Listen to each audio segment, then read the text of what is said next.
Hi ಎಲ್ರಿಗೂ ನಮಸ್ಕಾರ. Dwarka children's hospital ಬೀದರ್ಗೆ ಸ್ವಾಗತ. ಈ ಹಾಸ್ಪಿಟಲ್ ಅಲ್ಲಿ ಎಲ್ಲ ರೀತಿಯಾದ ಫೆಸಿಲಿಟೀಸ್ ನಿಮಗೆ ಸಿಗುತ್ತೆ. NICU, ventilator, general ward, day care, children's OT, medical, vaccination, ambulance service, normal delivery, nebulisation, ಈ ರೀತಿ ಹಲವಾರು ಫೆಸಿಲಿಟೀಸ್ ನಿಮಗೆ ಸಿಗುತ್ತೆ. ಅಷ್ಟೇ ಅಲ್ಲದೆ ನಿಮಗೋಸ್ಕರ ಇನ್ಫ್ಯಾಕ್ಟ್ ಚೈಲ್ಡ್ ಸ್ಕ್ರೀನಿಂಗ್ ಕೂಡ ಇದೆ. Cough, fever, thyroid, diabetes, malaria, jaundice, typhoid, so ಈ ರೀತಿ ಹಲವಾರು ಪ್ರಾಬ್ಲಮ್ಸ್ಗೆ ಇಲ್ಲಿ ನಿಮಗೆ ಪರ್ಫೆಕ್ಟ್ ಸೊಲ್ಯೂಷನ್ ಸಿಗುತ್ತೆ. ಇಲ್ಲಿ ತುಂಬಾನೇ ಸ್ಪೆಷಲೈಸ್ಡ್ ಹಾಗೂ ಎಕ್ಸ್ಪೀರಿಯನ್ಸ್ ಡಾಕ್ಟರ್ಸ್ ನಿಮಗೆ ಟ್ರೀಟ್ಮೆಂಟ್ ಕೊಡ್ತಾರೆ. ಒಳ್ಳೆ ಹೆಲ್ತ್ ಎಷ್ಟು ಇಂಪಾರ್ಟೆಂಟು, ಚಾಯ್ಸ್ ಆಫ್ ಹಾಸ್ಪಿಟಲ್ ಅಷ್ಟೇ ಇಂಪಾರ್ಟೆಂಟು. ಸೊ ಚೂಸ್ ಮಾಡಿ ದ್ವಾರಕಾ ಚಿಲ್ಡ್ರನ್ಸ್ ಹಾಸ್ಪಿಟಲ್ ಬೀದರ್.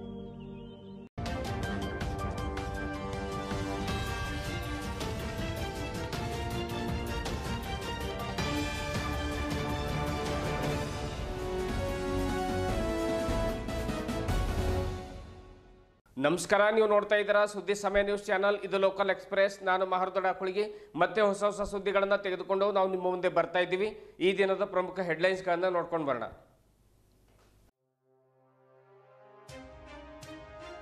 BSSKಯಲ್ಲಿ ನಡೆದ ಭ್ರಷ್ಟಾಚಾರ CBI ತನಿಖೆಯಾಗಲಿ, ಕಾರ್ಖಾನೆಯನ್ನು ಸರ್ಕಾರ ತನ್ನ ಸುಪರ್ದಿಯಲ್ಲಿ ತೆಗೆದುಕೊಂಡು ಮುನ್ನಡೆಸಬೇಕು. ಜಿಲ್ಲೆಯಲ್ಲಿ ಶಿಸ್ತುಬದ್ಧವಾಗಿ ರೈತರನ್ನ ಮೋಸ ಮಾಡಲಾಗ್ತಾ ಇದೆ. ಸುದ್ದಿಗೋಷ್ಠಿಯಲ್ಲಿ ಅಂಕುಶ್ ಗೋಖಲೆ ಆಕ್ರೋಶ.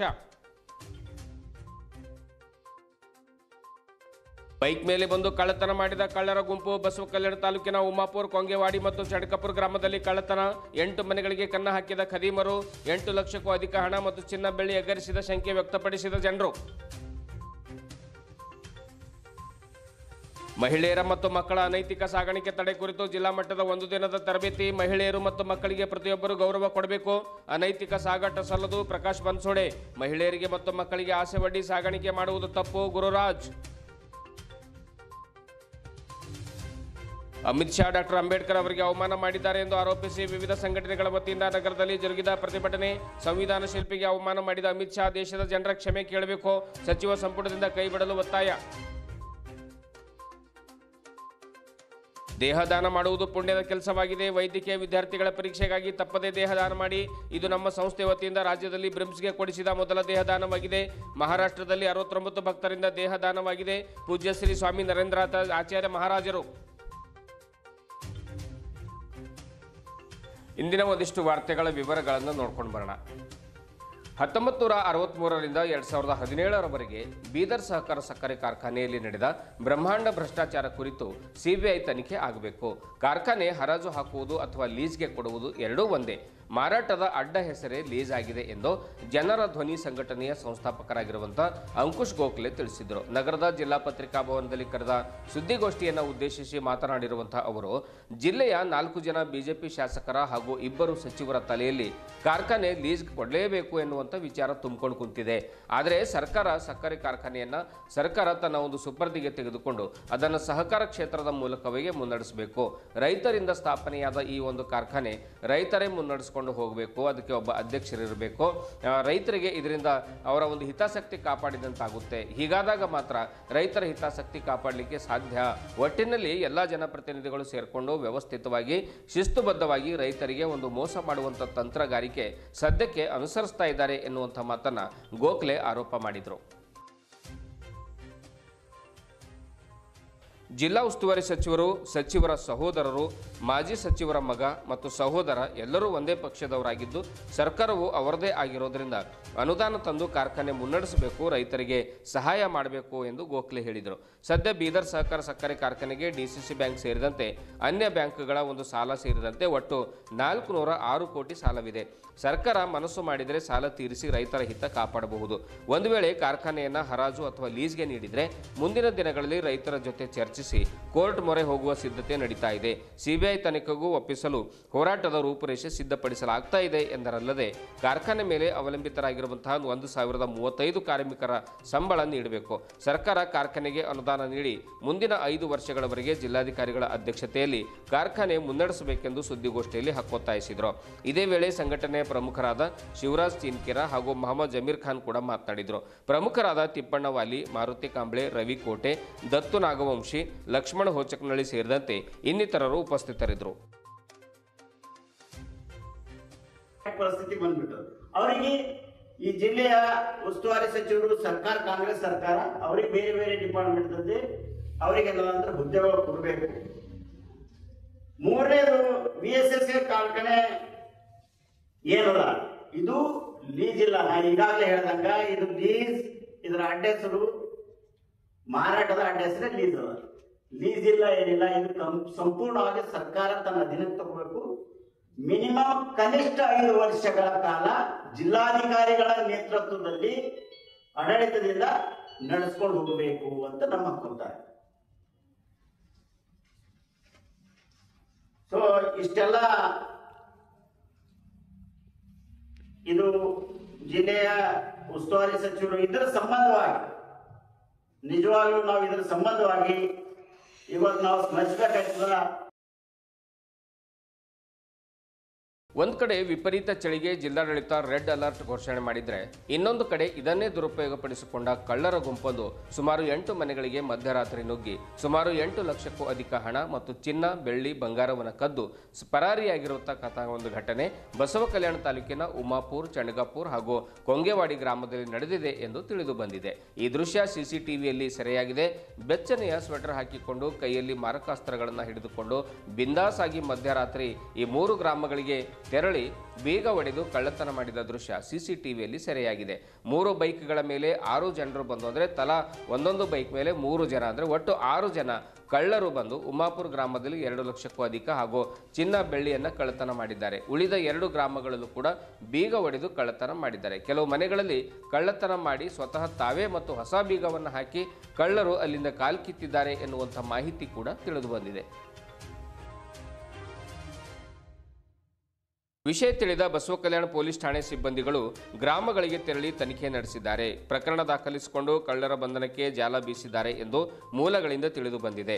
ಕಳ್ಳರು ಕಳ್ಳತನದ ನಂತರ ಕೆಲವೊಂದು ಗ್ರಾಮಗಳ ಮನೆಗಳಲ್ಲಿ ತಮ್ಮ ಜೊತೆ ತಂದ ತಲವಾರ್ ಹಾಗೂ ಇನ್ನಿತರ ಮಾರಕಾಸ್ತ್ರಗಳು ಅಲ್ಲಿಯೇ ಬಿಟ್ಟು ಕಾಲ್ಕಿತ್ತಿದ್ದಾರೆ ಎಂಬ ಮಾಹಿತಿ ಕೂಡ ಬಂದಿದೆ. ಬರಗಾಲ ಬಿದ್ದಾಗ, ಲಾಕ್ಡೌನ್ ಒದಗಿ ಬಂದಾಗ, ಗ್ರಾಮಗಳಲ್ಲಿ ಹಬ್ಬ ಹರಿದಿನ ಇದ್ದಾಗ ಎಲ್ಲರೂ ಹೊಲಗಳಿಗೆ ಹೋದಾಗ ಇಂಥ ಘಟನೆಗಳು ಸರ್ವೇ ಸಾಮಾನ್ಯವಾಗಿ ಮೊದಲು ನಡೀತಾ ಇದ್ವು. ಆದರೆ ಈ ಬಾರಿ ವಿಪರೀತ ಚಳಿಯಿಂದಾಗಿ ಮನೆಯಲ್ಲಿ ಬೆಚ್ಚನೆ ಮಲಗಿರುವಂಥ ಸಂದರ್ಭದಲ್ಲಿ ಇದೇ ಕ್ಷಣವನ್ನು ದುರುಪಯೋಗಪಡಿಸಿಕೊಂಡಿದ್ದಾರೆ ಈ ಕಳ್ಳ ಖದೀಮರು. ಕಳ್ಳರು ಬಂದಾಗ ನಾಯಿಗಳು ಬೊಗಳುವ ದೃಶ್ಯ ಇದೀಗ ತಾವು CCTVಯಲ್ಲಿ ನೋಡ್ತಾ ಇದ್ದೀರಿ. ಈ ಕಳ್ಳತನ ವಿಷಯ ಬಲ್ಲ ಮೂಲಗಳಿಂದ ಸುದ್ದಿ ಸಮಯಕ್ಕೆ ತಿಳಿದು ಬಂದಿದೆ. ಬನ್ನಿ CCTVಯಲ್ಲಿ ಸೆರೆಯಾದ ಒಂದಿಷ್ಟು ದೃಶ್ಯಗಳನ್ನು ನೋಡ್ಕೊಂಡು ಬರೋಣ. ಮಹಿಳೆಯರಿಗೆ ಸಮಾಜದಲ್ಲಿ ಒಂದು ವಿಶೇಷವಾಗಿರತಕ್ಕಂಥ ಗೌರವದ ಸ್ಥಾನಮಾನವಿದೆ. ಹೀಗಿರುವಂಥ ಸಂದರ್ಭದಲ್ಲಿ ಮಹಿಳೆಯರ ಅನೈತಿಕ ಸಾಗಾಣಿಕೆ ಘೋರ ಅಪರಾಧ. ಇಂಥ ಪ್ರಕರಣಗಳು ಕಂಡುಬಂದಲ್ಲಿ ಕಾನೂನಿನ ಪ್ರಕಾರ ಕಠಿಣ ಶಿಕ್ಷೆ ಕೂಡ ಆಗುತ್ತೆ. ಅನೈತಿಕ ಸಾಗಾಣಿಕೆ ತಡೆಗಟ್ಟುವಿಕೆ ಕಾಯ್ದೆ 1956ರ ಪ್ರಕಾರ ಅದು ಘೋರ ಅಪರಾಧ ಎಂದು ಜಿಲ್ಲಾ ಹಿರಿಯ ಸಿವಿಲ್ ನ್ಯಾಯಾಧೀಶರು ಹಾಗೂ ಜಿಲ್ಲಾ ಕಾನೂನು ಸೇವೆಗಳ ಪ್ರಾಧಿಕಾರದ ಸದಸ್ಯ ಕಾರ್ಯದರ್ಶಿಗಳಾಗಿರುವಂಥ ನ್ಯಾಯಾಧೀಶರಾಗಿರುವಂಥ ಪ್ರಕಾಶ್ ಬನ್ಸೋಡೆ ತಿಳಿಸಿದರು. ನಗರದ ಜಿಲ್ಲಾ ಪಂಚಾಯತ್ ಸಂಪನ್ಮೂಲ ಕೇಂದ್ರ ಮೈಲೂರಿನಲ್ಲಿ ಜಿಲ್ಲಾಡಳಿತ, ಜಿಲ್ಲಾ ಪಂಚಾಯತ್ ಬೀದರ್, ಜಿಲ್ಲಾ ಕಾನೂನು ಸೇವೆಗಳ ಪ್ರಾಧಿಕಾರ, ಮಹಿಳಾ ಮತ್ತು ಮಕ್ಕಳ ಅಭಿವೃದ್ಧಿ ಇಲಾಖೆ, ಶಿಶು ಅಭಿವೃದ್ಧಿ ಯೋಜನೆ ಹಾಗೂ ಸಹಭಾಗಿದಾರ ಇಲಾಖೆಗಳ ವತಿಯಿಂದ ಮಹಿಳೆಯರ ಮತ್ತು ಮಕ್ಕಳ ಅನೈತಿಕ ಸಾಗಾಣಿಕೆ ತಡೆ ಕುರಿತು ತಯಾರಿಸಲಾದ ಕ್ರಮಬದ್ಧ ಕಾರ್ಯವಿಧಾನ ಮತ್ತು ಅನೈತಿಕ ಸಾಗಾಣಿಕೆ ತಡೆಗಟ್ಟುವಿಕೆ ಕಾಯ್ದೆ ಕುರಿತು ಅಧಿಕಾರಿಗಳಿಗೆ ಮತ್ತು ಕಾವಲು ಸಮಿತಿಯ ಸದಸ್ಯರಿಗೆ ಜಿಲ್ಲಾ ಮಟ್ಟದ 1 ದಿನದ ತರಬೇತಿ ಕಾರ್ಯಾಗಾರವನ್ನು ಉದ್ಘಾಟಿಸಿ ಅವರು ಮಾತನಾಡಿದರು.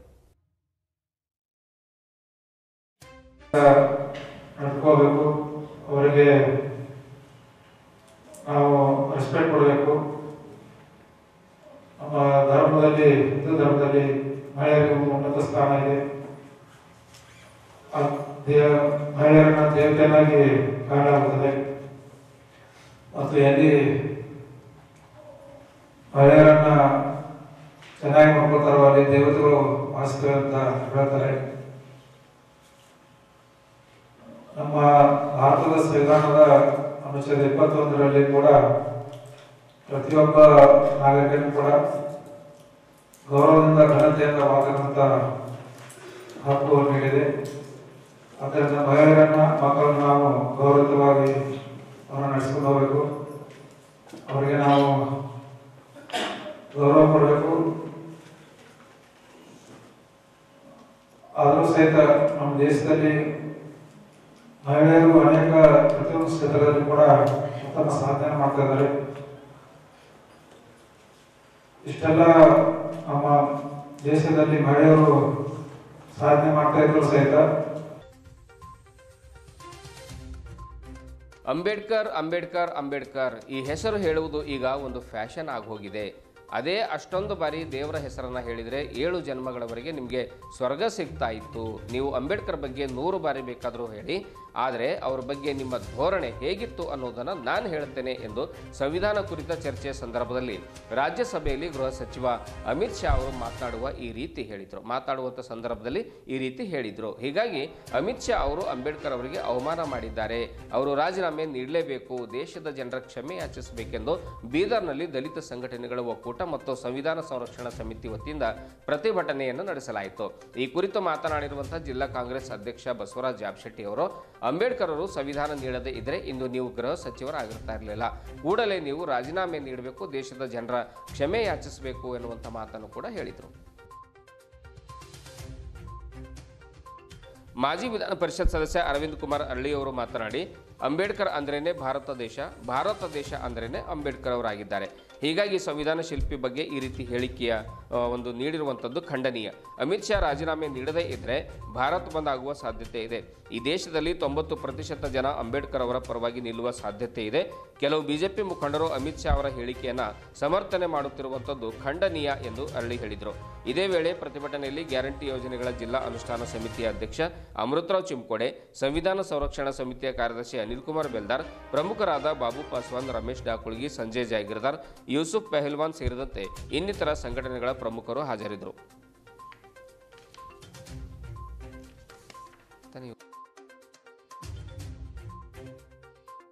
ತಮ್ಮೆಲ್ಲರಿಗೂ ಕೂಡ ಸ್ವಾಗತವನ್ನು ಹೇಳುತ್ತಾ, ಇಲ್ಲಿವರೆಗೆ ಅನೇಕ ಮುಖಂಡರು, ದಲಿತ ಪರ ಸಂಘಟನೆಗಳ ಮುಖಂಡರು, ನಮ್ಮ ಕಾಂಗ್ರೆಸ್ ಪಕ್ಷದ ಮುಖಂಡರು ಒಳ್ಳೆ ವಿಚಾರಗಳಿರೋದಾದ್ರೆ ಈಗಾಗಲೇ ಎಲ್ಲ ಪ್ರಸ್ತಾಪ ಮಾಡಿದ್ದಾರೆ. ಇಡೀ ಭಾರತ ದೇಶದ ಇತಿಹಾಸವನ್ನೇ ಅವರು ಇವತ್ತು ತಮ್ಮ ಎದುರುಗಡೆ ಇಟ್ಟಿದ್ದಾರೆ. ಇವತ್ತು ಸಂವಿಧಾನ ರಕ್ಷಣೆ ಮಾಡಂತಹ ಇವತ್ತು ಏನು ಒಂದು ಸಂದರ್ಭ, ಇವತ್ತು ಸಂವಿಧಾನ ಬರೆದಂತಹ ಇವತ್ತು ಬಾಬಾ ಸಾಹೇಬ್ ಅಂಬೇಡ್ಕರ್ ಅವರಿಗೆ ಇವತ್ತು ಅಮಿತ್ ಶಾ ಅವರು ಮೊನ್ನೆ ಸಂಸತ್ತಿನಲ್ಲಿ ಯಾವ ರೀತಿ ಏನಾದರೂ ಒಂದು ಅವಹೇಳನಕಾರಿ ಹೇಳಿಕೆ ಕೊಟ್ಟಿದ್ರು, ಆ ಒಂದು ಅವಹೇಳನಕಾರಿ ಅದು ಹಾಸ್ಯಾಸ್ಪದ ಇದೆ. ಅದು ಇವತ್ತು ನಾವೆಲ್ಲರೂ ಇಲ್ಲಿ ಕುಂತ ಎಲ್ಲ ಮುಖಂಡರು ಅದನ್ನು ಖಂಡನೆ ಮಾಡ್ತಾ ಇದ್ದೀವಿ. ಈ ಪ್ರೊಟೆಸ್ಟ್ ಹಮ್ಮಿಕೊಂಡಿದ್ದನು ಅದೇ ಕಾರಣಕ್ಕೆ. ಈಗಾಗಲೇ ಅನೇಕ ವಿಚಾರಗಳು ನಾವು ಹಮ್ಮಿಕೊಂಡಿದ್ದೇವೆ. ದೇಶ ಸ್ವತಂತ್ರ ಆಗಿದ ಮೇಲೆ ಇವತ್ತು ನಮ್ಮ ದೇಶ ನಡೀತಾ ಇದೆ ಅಂದರೆ ಸಂವಿಧಾನ ಮುಖಾಂತರ. ಇವತ್ತು ಯಾರಿಗಾದರೂ ಯಾವುದಾದ್ರೂ ಅವಕಾಶಗಳು, ಪೊಸಿಷನ್ಗಳು, ಪೋಸ್ಟ್ಗಳು ಏನಾದರೂ ಸಿಕ್ಕಿದೆ ಆದರೆ ಅದು ಕೇವಲ ಸಂವಿಧಾನದಲ್ಲಿಂದ ಮಾತ್ರ. ಆ ಸಂವಿಧಾನ ಬರೆದಂಥವರಿಗೆ ಇವತ್ತು ಈ ರೀತಿ ನೀವು ಅಪಹೇಳನಕಾರಿ ಅನ್ನೋದಾದರೆ ನೀವು ಭಾಷೆ ಉಪಯೋಗ ಮಾಡಿ ಒಂದು ಅವಹೇಳನಕಾರಿ ಮಾತುಗಳು ಆಡ್ತೀರಿ. ಇದು ಯಾರಿಗೂ ಇದಕ್ಕೆ ಇದು ಮಾಡ್ತಾ ಇಲ್ಲ. ये देश का गृह मंत्री अमित शाह करता है। जो बैठे हुए लोग हैं हमारे पार्टी के हैं, बीएसएस के हैं, दलित है, सभी संगठन के लोग मिलकर हम यहाँ ये निकाले हैं मोर्चा कि अमित शाह ऐसा आदमी है जिसको मैं बोला हूँ बाबा साहब आम्बेडकर हमारे माताजी पिताजी के भी बड़े ये है, जो उन्हें अपमानित करता है। तो मैं जल्द से जल्द पूरा देश में, पूरा राष्ट्र में बाबा साहब की ओर से हम ये मोर्चा निकालने वाले हैं। और जो बैठे हुए लोग हैं ಅಂಬೇಡ್ಕರ್ ಅಪಮಾನ ಬಗ್ಗೆ ಅರಿವಿಲ್ಲ ಅವರಿಗೆ. ಅವ್ರು ಬರೀ ಸಂಘಿಗಳ ಒಂದು ಮಾತು ಕೇಳಬೇಕು, ಬಿಜೆಪಿಯರ ಮಾತು ಕೇಳಬೇಕು, ಅಮಿತ್ ಶಾ ಮಾತು ಕೇಳಬೇಕು, ಅದು ಒಂದೇ ಒಂದು ಲಕ್ಷ್ಯ ಆಗಿದೆ. ಅದಕ್ಕೆ ಬಹಳ ಖಂಡನೀಯವಾಗಿದೆ. ಯಾಕಂದರೆ ಈ ದೇಶದಾಗ ನಾವು ಕಳೆದ ಚುನಾವಣೆಯಲ್ಲಿ ದೇಶದಂತೆ ಬಹಳ ಪ್ರಯತ್ನ ಮಾಡಿದ್ವಿ. ಆದರೆ ಯಾವುದೋ ರೀತಿಯಿಂದ ಅವ್ರು ಅಧಿಕಾರಕ್ಕೆ ಬಂದರು. ಅವ್ರು ಅಧಿಕಾರಕ್ಕೆ ಬರುವಾಗ ಈಗಾಗಲೇ ನಮ್ಮ ಗೆಳೆಯರು ಹೇಳಿದರು, ಅಧಿಕಾರಕ್ಕೆ ಯಾಕೆ ಬರ್ತಾ ಇದ್ದಿದ್ರು ಸಂವಿಧಾನ ಬದಲಾವಣೆ ಮಾಡೋಕ್ಕೆ ಅಂತ ಹೇಳೇ ಬಂದಿದ್ದಾರೆ ಅವರು. ಅದು ಅದೇ ರೀತಿ ಹಂತ ಹಂತವಾಗಿ ಈಗ ಮಾಡ್ತಾ ಇದ್ದಾರೆ. ಈಗ ನೋಡ್ತಾ ಇದ್ದಾರೆ, ಈಗ ಎಲ್ಲ ರಿಸರ್ವೇಷನ್ ಹ್ಯಾಂಗೆ ಕಟ್ ಮಾಡಬೇಕು ಅನ್ನೋದು ಆ ಕಟ್ ಮಾಡ್ತಾ ಇದ್ದಾರೆ. ಈಗ ಅಂಬೇಡ್ಕರ್ ಅವ್ರಿಗೆ ಈಗ ಹೊರ ದೇಶಕ್ಕೆ ಹೋದಾಗ ಮೋದಿ ಅವರು ಹೇಳ್ತಾರೆ, ಬುದ್ಧನ ದೇಶದಿಂದ ಬಂದೀನಿ, ನಾವು ಪ್ರಜಾಪ್ರಭುತ್ವ ಒಂದು ದೊಡ್ಡ ದೇಶದಿಂದ ಬಂದೀನಿ ಅಂತ ಹೇಳ್ತಾರೆ. ಅವ್ರಿಗೆ ನಾಚಿಕೆ ಆಗಲ್ಲ ಅವಾಗ ಯಾಕೆ ಅಂಬೇಡ್ಕರ್ ಹೆಸರು ತಗೋಬೇಕು, ಅವ್ರ ಪ್ರಜಾಪ್ರಭುತ್ವ ಯಾಕೆ ತಗೋಬೇಕು? ಅದೆಲ್ಲ ಒಂದು ಏನು ಗಿಮಿಕ್ ಮಾಡಿ ದೇಶದಾಗ ಬೇರೆ ಬೇರೆ ದೇಶದಾಗ ಹೇಳಿ ಬೇರೆ ಮುಕ್ತ ಜನರಲ್ಲಿ ಒಂದು ಹೋಲಿಸುವಂಥ ಒಂದು ಕಾರ್ಯ ಮಾಡಿ ಅಧಿಕಾರ ಕೊಡುವಂಥ ಕೆಲಸ ಮಾಡ್ತಾ ಇದ್ದಾರೆ. ಅದಕ್ಕೆ ಈ ಒಂದು ಘೋರ ಅಪರಾಧ ಮಾಡಿದಂಥ ಅಮಿತ್ ಶಾ ಅವರು ಕೂಡಲೇ ತಮ್ಮ ಹುದ್ದೆಗೆ ರಾಜೀನಾಮೆ ನೀಡಿ ಈ ದೇಶಕ್ಕೆ ಕ್ಷಮೆ ಕೇಳುವವರೆಗೆ ನಾವು ಹಿಂಜರಿದಿಲ್ಲ. ಅದಕ್ಕಾಗಿ ನಾನು ಈ ಎಲ್ಲ ನಮ್ಮ ಬೀದರ್ ಜಿಲ್ಲೆಯ ಎಲ್ಲ ಮುಖಂಡರ ಪರವಾಗಿ ನಾನು ಸರ್ಕಾರವನ್ನು ರಾಷ್ಟ್ರಪತಿಯವರಿಗೆ ಒತ್ತಾಯ ಮಾಡ್ತೀನಿ. ಅಮಿತ್ ಶಾಗೆ ಭಾರತ ಸರ್ಕಾರಕ್ಕೆ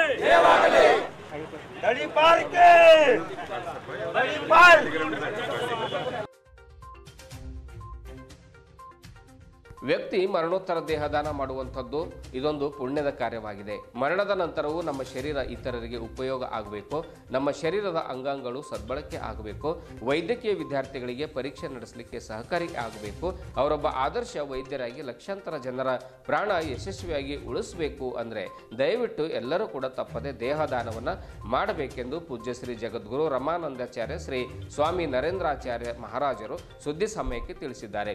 ತೆಲಂಗಾಣದ ಕಾಮಾರೆಡ್ಡಿ ಜಿಲ್ಲೆಯ ಜುಕ್ಕಲ್ ಗ್ರಾಮದಲ್ಲಿ ಆಯೋಜಿಸಿದ ಸತ್ಸಂಗ ಕಾರ್ಯಕ್ರಮದಲ್ಲಿ ಭಕ್ತರಿಗೆ ಕರೆಯನ್ನು ನೀಡಿದರು.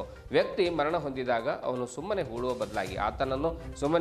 ಬದಲಾಗಿ ಅದೇ ಶರೀರವನ್ನು ಆಸ್ಪತ್ರೆಗೆ ನೀಡಿದರೆ ಮರಣದ ನಂತರವೂ ಕೂಡ ವ್ಯಕ್ತಿಯ ಜೀವನ ಸಾರ್ಥಕತೆ ಪಡೆದುಕೊಳ್ಳುತ್ತದೆ ಮತ್ತು ಆತನ ಒಂದೊಂದು ಅಂಗಾಂಗಗಳು ಕೂಡ ಒಂದು ಅಂಗಹೀನರಾಗಿರುವಂಥವರಿಗೆ ಸಾಕಷ್ಟು ಸಹಕಾರಿಯಾಗುತ್ತೆ. ಇದೊಂದು ಪುಣ್ಯದ ಕಾರ್ಯವಾಗಿದೆ ಎನ್ನುವಂಥ ಮಾತನ್ನು ಕೂಡ ಪೂಜ್ಯರು ಸುದ್ದಿ ಸಮಯಕ್ಕೆ ತಿಳಿಸಿದ್ದಾರೆ. ಪೂಜ್ಯ ಶ್ರೀ ಜಗದ್ಗುರು ರಮಾನಂದಾಚಾರ್ಯ ಶ್ರೀ ಸ್ವಾಮಿ ನರೇಂದ್ರಾಚಾರ್ಯಜಿ ಮಹಾರಾಜರ ಪ್ರೇರಣೆಯಿಂದ ಬೀದರ್ ಜಿಲ್ಲೆಯ ಭಾಲ್ಕಿ ತಾಲೂಕಿನ ವರವಟ್ಟಿ ಬಿ ಗ್ರಾಮದ 64 ವರ್ಷ ವಯಸ್ಸಿನ ಬಾಜಿರಾವ್ ಅರ್ಜುನರಾವ್ ಧನ್ನೂರೆ ಅವರ ಇಚ್ಛೆಯಂತೆ ಬೀದರ್ನ ಬ್ರಿಮ್ಸ್ ಆಸ್ಪತ್ರೆಗೆ ದೇಹದಾನ ಮಾಡಲಾಗಿದೆ. ನಂತರ ಶರೀರದ ಒಂದು ಚಿಕ್ಕ ಭಾಗವನ್ನು ತೆಗೆದುಕೊಂಡು ಹೋಗಿ ಗ್ರಾಮದ ಹಾಗೂ ಎಲ್ಲ ಸಂಬಂಧಿಗಳ ಸಮ್ಮುಖದಲ್ಲಿ ಅಂತ್ಯಕ್ರಿಯೆ ಕೂಡ ನಡೆಸಲಾಗಿದೆ. ಇದರಿಂದ ಸಮಾಜಕ್ಕೂ ಶರೀರ ಸದುಪಯೋಗವಾಯಿತು, ಸಂಬಂಧಿಗಳಿಗೂ ಆತ್ಮತೃಪ್ತಿಯಾಗುತ್ತದೆ ಎಂದು ಪೂಜ್ಯ ನರೇಂದ್ರಾಚಾರ್ಯ ಮಹಾರಾಜರು ಸುದ್ದಿ ಸಮಯಕ್ಕೆ ತಿಳಿಸಿದ್ದಾರೆ. ಮುಂದುವರೆದು ಮಾತನಾಡಿದ ಪೂಜ್ಯರು, ಮಹಾರಾಷ್ಟ್ರದಲ್ಲಿ ಶ್ರೀ ಜಗದ್ಗುರು ನರೇಂದ್ರಾಚಾರ್ಯ ಸಂಸ್ಥಾನದ ವತಿಯಿಂದ ಇದುವರೆಗೆ ಮಹಾರಾಷ್ಟ್ರದಲ್ಲಿ 69 ಮರಣೋತ್ತರ ದೇಹದಾನ ಮಾಡಲಾಗಿದೆ. ಕರ್ನಾಟಕದಲ್ಲಿ ಸಂಸ್ಥಾನದ ವತಿಯಿಂದ ಮೊಟ್ಟ ಮೊದಲ ಬಾರಿಗೆ ವರವಟ್ಟಿ ಗ್ರಾಮದ 64 ವರ್ಷ ವಯಸ್ಸಿನ ಬಾಜಿರಾವ್ ಅರ್ಜುನರಾವ್ ಧನ್ನೂರೆ ಅವರ ಇಚ್ಛೆಯಂತೆ ಮರಣೋತ್ತರವಾಗಿ ಬ್ರಿಮ್ಸ್ ಆಸ್ಪತ್ರೆಗೆ ಡಿಸೆಂಬರ್ 11ರಂದು ದೇಹದಾನ ಮಾಡಲಾಗಿದೆ ಎಂದು ಹೇಳಿದರು. ಈ ಸಂದರ್ಭದಲ್ಲಿ ಪುತ್ರ ದತ್ತಾತ್ರೇಯ ಬಾಜಿರಾವ್ ಧನ್ನೂರೆ, ಸೊಸೆ ಶ್ರೀಮತಿ ಹಾರ್ವಾಯಿ ದತ್ತಾತ್ರೇಯ ಧನ್ನೂರೆ, ಬೀದರ್ ಜಿಲ್ಲಾ ಮಹಿಳಾ ಘಟಕದ ಅಧ್ಯಕ್ಷೆ ಮೊಮ್ಮಕ್ಕಳಾದ ಅರ್ಜುನ್, ವಿಷ್ಣು, ಶ್ರುತಿಕಾ, ಪ್ರಿಯಾಂಕಾ ಸೇರಿದಂತೆ ಇನ್ನು ಸಂಘಟನೆಯ ಅನೇಕ ಪ್ರಮುಖರು ಹಾಜರಿದ್ದರು. कैसे कि मरणोत्तराय देहदान करना चाहिए। जो नए बच्चे डॉक्टर होते हैं वो डॉक्टर को बनाने के लिए ये मरणोत्तराय देहदान की अत्यंत आवश्यकता है और ऐसे किया तो ज़्यादा पुण्य मिल जाता है। जैसे हम भोजन देते हैं, लोगों को खाना खिलाते हैं, वैसे मरणोत्तर देहदान यानी हम जिंदे रहते तब काम करते हैं, सेवा करते हैं, लेकिन हम मृत्यु हो गया कि ये बॉडी जो है नए डॉक्टर सीखने के लिए, नए डॉक्टर तैयार होने के लिए दे दिया तो उससे ज़्यादा पुण्य होता है। और ये हम कुछ गलत नहीं कर रहे। हमारे हिंदू धर्म में दधी जी नाम के एक ऋषि होके गए, उन्होंने जो राक्षस थे, हैवान थे, उनको हराने के लिए इंद्रदेव को उन्होंने अपनी बॉडी दी थी। वो दधी जी ऋषि ने अपनी बॉडी दे दिया, अपना देह त्याग करवा कर बॉडी दे दिया और वो बॉडी से एक वज्र नाम का अस्त्र बनाया और इंद्र के हाथों में जो वज्र अस्त्र रहता है वो है ये अस्त्र। तो पली बॉडी दान त्रेता युग में हुआ है। तो अभी हम कुछ नए नहीं कर रहे हैं। हमने यह जो उपक्रम चला है इससे 71 अभी तक लोगों ने बॉडी डोनेट किया है। कर्नाटक राज्य में भाल्की में, बीदर डिस्ट्रिक्ट में भाल्की में एक बॉडी डोनेट हो गए हैं। तो लोगों का समझ, गैर समझ अलग अलग प्रकार का है कि बॉडी डोनेट किया तो उन्होंने बेच दिया, पिताजी को बेच दिया वगैरह, ऐसे कुछ नहीं। वो लड़के ने, जो धनुरे नाम के लड़के ने जो काम किया है और जिनकी बॉडी है उनको भी पुण्य मिल जाएगा और उनके लड़के को भी पुण्य मिल जाएगा। उन्होंने बहुत अच्छा कार्य किया है, वो ऐसा कार्य करना चाहिए। कैसे है कि कोई लोगों के मन में ऐसी दिक्कत रहती है कि हम हिंदू लोग हैं तो हिंदू लोगों को अग्नि संस्कार का महत्व ज़्यादा रहता है। बॉडी डोनेट किया तो अग्नि संस्कार कैसे करेंगे। हमारे हिंदू धर्म के 2 ग्रंथ है, एक धर्म सिंधु ग्रंथ और निर्णय सिंधु ग्रंथ। ये धर्म सिंधु ग्रंथ में लिखा है कि कभी कभी क्या होता है कि कोई कारण के वजह से बॉडी मिलती नहीं है तो वो बॉडी पर कैसे संस्कार करने का। कभी कभी बाढ़ आता है और बाढ़ में बॉडी बह कर जाती है, कभी कभी भूकंप होता है और भूकंप में ज़मीन में गाड़ी जाते हैं बॉडी, तो ऐसी बॉडियाँ मिलती नहीं है। कभी कभी पागल लोग होकर निकल जाते हैं घर से, अब उधर ही उनका देहांत होता है, तो ऐसे लोगों का अंतिम संस्कार कैसे करेंगे? तो धर्म सिंधु ग्रंथ में लिखा है ऐसे कि पलस नाम का जो वृक्ष रहता है, मराठी में उसको बोलते हैं पळस। तो ये पलस नाम का जो वृक्ष रहता है, मराठीमध्ये पळसाला पाने तीन असं म्हणतात। तो जो पलस नाम का जो वृक्ष रहता है उसकी टहनी लाने का और उससे एक ऐसा गोल बनाने का, उसके लिए एक डंडा नीचे खींचने का, बांधने का, उसके बाद ये ऐसे एक बांधने का, इधर 2 हाथ करने का, ऐसे बांधकर 2 पाँव करने का, और वैसी बॉडी बनाकर हमारे यहाँ तिरडी बोलते हैं, तो तिरडी पर रख कर स्मशान में लेके जा सकते हैं। स्मशान में जो जो विधि करते हैं वो उस पर करने का, और उनकी रक्षा जो है वो जब विसर्जन करते तो विसर्जन कर सकते हैं। और जो जीव खड़ा लाते हैं बॉडी उसे, तो वो जीव खड़ा लेकर आने का और बाकी के सब संस्कार करने का, उससे भी मुक्ति मिलती है। और मैं धर्मगुरु है, जैसे जगतगुरु शंकराचार्य वैसे मैं जगतगुरु रामानंदाचार्य हूँ, वैष्णव का आचार्य हूँ, तो मुझे मालूम है कि इसके बारे में, तो इसमें कुछ भी गलत काम नहीं। उलट जो लड़के ने किया है उसकी बहादुरी और उनके जो दानत है, वो दानत को बाकी लोगों ने उनकी प्रशंसा करना चाहिए। मेरा तो पूरा आशीर्वाद है, उन्होंने जो किया है वो बहुत अच्छा कार्य किया है, ऐसे आगे करना चाहिए। हम बॉडी जलाकर उसकी राख करते हैं और खेती में या जलाशय में छोड़ देते हैं। उसका उद्देश्य क्या है कि मरणोत्प्रांत भी वो बॉडी जो है उसका उपयोग समाज के लिए होना चाहिए। पंडित नेहरू जब गुजर गए तो उनकी जो रक्षा थी वो रक्षा हवाई जहाज में भरकर पूरे सिंधु किनारे में फैल दिया। तो कहने का मतलब ऐसा कि हिंदू धर्म में ऐसा बताया कि जब तक हम जिंदे हैं तो काम करते हैं, समाज का काम करते हैं, मरने के बाद भी काम होना चाहिए। और वो दत्तात्रेय धनुर्वेद जो है उनसे उनके देह से हो गया, उनको पुण्य तो मिलेगा ही, उनको मोक्ष तो मिलेगा ही, लेकिन जो जो लोगों ने उसके लिए सहयोग किया उनको भी उसका पुण्य मिलेगा। एक डॉक्टर समाज में अच्छे डॉक्टर बन गया। आज समाज में कितने बीमारियां हैं, वो बीमारी अच्छी करने के लिए उनका देह जलाने के उपरांत वो बॉडी संशोधन के लिए दे दी, तो उसमें गलत कुछ नहीं है। और ये जो मेडिकल कॉलेज वाले जो है वो बॉडी पर बच्चों लोगों को सिखाता है, आखिर जब बॉडी उपयोगी नहीं आती तब ये बॉडी का भी अग्नि संस्कार वो लोग करते हैं। तो उन्होंने जो कार्य किया वो बिल्कुल गलत नहीं, ऐसे मुझे लगता है। और महाराष्ट्र में अभी तक 70 बॉडी हो गए, और ये बॉडी 71 ऐसे 71 लोगों ने अपना बॉडी डोनेट को उपक्रम किया है। ऐसे कि हिंदू धर्म जो है वो अनेक प्रकार से खतरे में है ही। हिंदू धर्म बचाने का है तो हिंदू धर्म के लोगों ने जागरूक होना चाहिए। ये महाराष्ट्र में हमने ऐलान किया, और महाराष्ट्र में ऐलान करवा के ये दिखाया कि हिंदू वोट बैंक है, और हिंदू वोट बैंक जब तक इकट्ठे होते नहीं है तब तक हमारे हिंदुओं का रक्षण नहीं होगा। मुस्लिम लोग जो है, मुस्लिम लोगों की आबादी बढ़ रही है, अनेक बच्चों के कारण आबादी बढ़ रही है, और धीरे धीरे ये भारत देश में मुस्लिमों की संख्या ज़्यादा बढ़ रही है। वो अल्पसंख्यक करवा के ये कांग्रेस पॉलिसी वाले जो लोग हैं वो क्या कर रहे हैं कि उनका लांगन चालन करने के लिए कुछ भी देते हैं। अभी महाराष्ट्र में, मराठवाड़ा में ऐसी स्थिति है, वक्फ बोर्ड में हिंदुओं की कितने ज़मीन है, बहुत से ज़मीन वक्फ बोर्ड के कब्जे में है। ऐसे अनेक प्रकार के जो सुविधा दी जाती है, इस वजह से हिंदू धर्म खतरे में है। ये देश ಇದುವರೆಗೂ ಸುದ್ದಿ ಕೊಟ್ಟಿರುವ ನಾನು ಮಹರ್ದ ಡಾಕುಳಿಗೆ ಮತ್ತೆ ಮುಂದಿನ ವಾರ್ತೆಗಳೊಂದಿಗೆ ಭೇಟಿಯಾಗೋಣ. ವಂದನೆಗಳು.